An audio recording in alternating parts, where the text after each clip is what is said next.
Hello, everyone. I'm Karen Berman, and I'm the immediate past president of the Society of Biological Psychiatry. I miss being able to see you all at our 2020 meeting in New York City, but I very much look forward to our next in-person meeting. In the meantime, today I have the privilege of introducing to you the winners of the 2020 SOBP Awards. These awards will be conveyed in person at our 2021 meeting in San Diego. For now, please join me in virtually congratulating each of these wonderful colleagues. The SOBP Gold Medal Award is to honor significant and sustained work that advances and extends knowledge in biological psychiatry. This year's winner is Dr. Carol Tamminga from the University of Texas Southwest.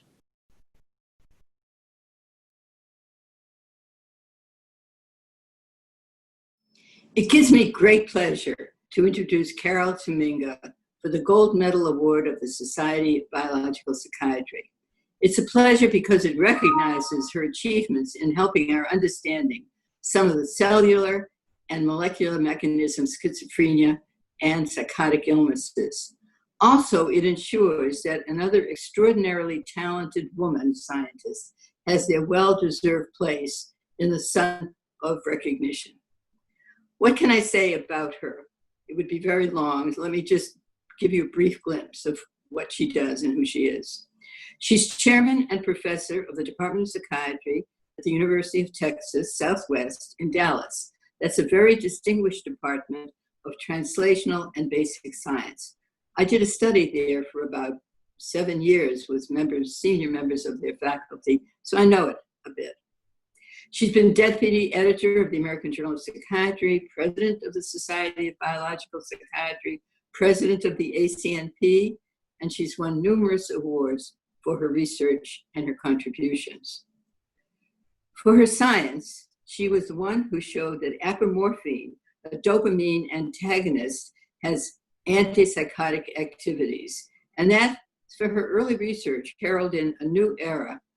She's now continuing, even with her other obligations, and she's working on hippocampal hyperactivity in schizophrenia. Personally, she's an accomplished skier. She has 2 lovely, also accomplished daughters. And I understand she's a Dutch girl from Holland, Michigan. I was asked why I chose her. It wasn't very difficult. Her CV is full of the services she has given to science, science education, and science administration in the many activities I just gave you a glimpse of. And also, she has been celebrated for her research achievement. How could we not give her this gold medal?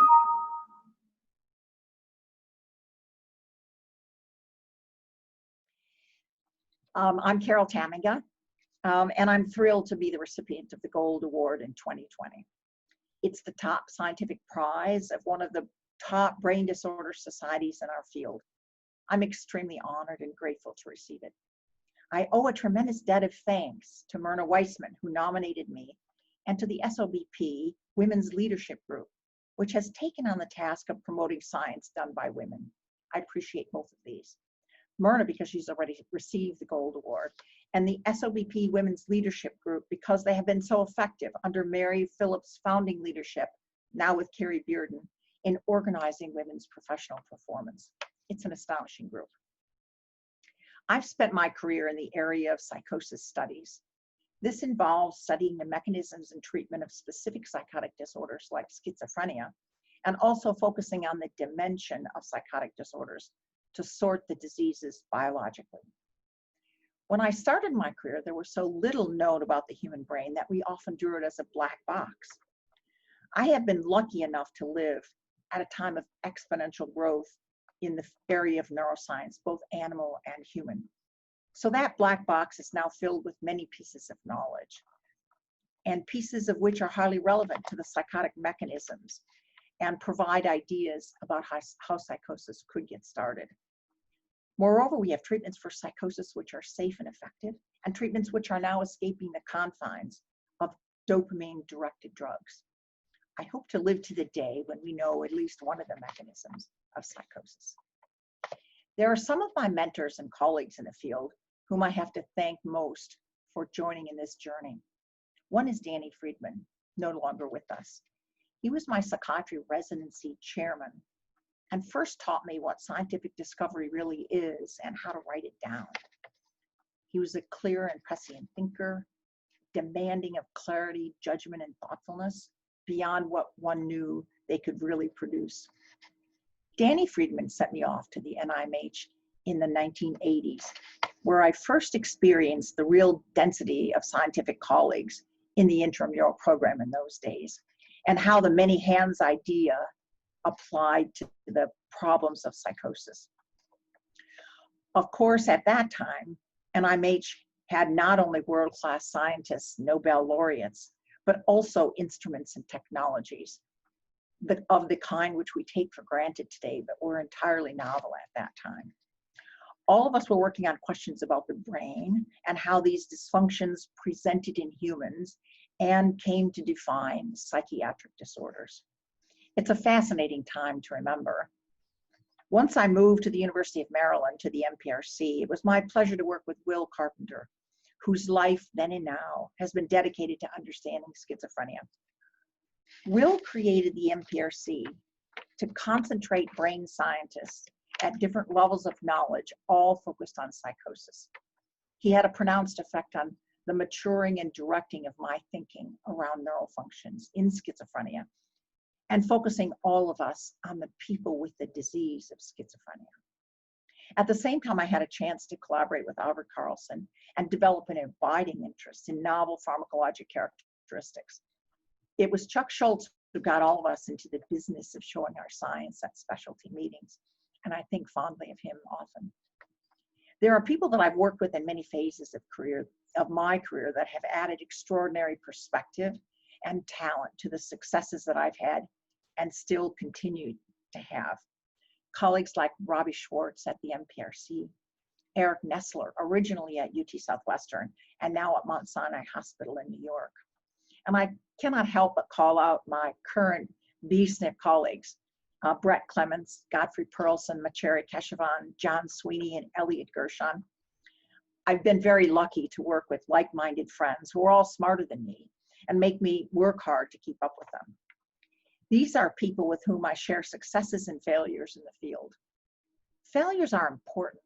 It made me able to understand the value of failures when I once listened to Julie Axelrod at the NIMH talking about his science and his Nobel Prize. And he said that there was not anyone he knew who had done as many failed experiments as he had. It's been a good perspective for me to remember throughout my career. So I've had a tremendous good fortune to be able to be part of a field involved in flux and discovery. The brain has come alive during the time of my career. The black box has turned into a complex and compelling organ. While we don't have nearly all of the answers, in fact, we don't have many of the answers, but we have experienced the acquisition of knowledge and discoveries about how the brain works in health and disease, and have more and more ideas about how brain disorders really could occur. And during this time, organizations which help us learn, collaborate, and explore, like the Society of Biological Psychiatry, have emerged, starting small, growing exponentially, and contributing in many different ways to each one of our careers. The SOBP has contributed to the lives of its members and to disseminating and honing discoveries in psychiatry neuroscience. I want to recognize this society for its many services to its members, for their restless curiosity and quest for knowledge. For me, the Gold Award from the SOBP is a pinnacle in my career and a tremendous gift for me as a person. I will use the energy from this award to fuel even more discovery in psychosis, and I hope to add more knowledge to our field and its progress, and of course, papers to our journal, The Biological Psychiatry. My thanks to you and to the Society of Biological Psychiatry and to all the people who've been part of my fascinating time. Thank you very much.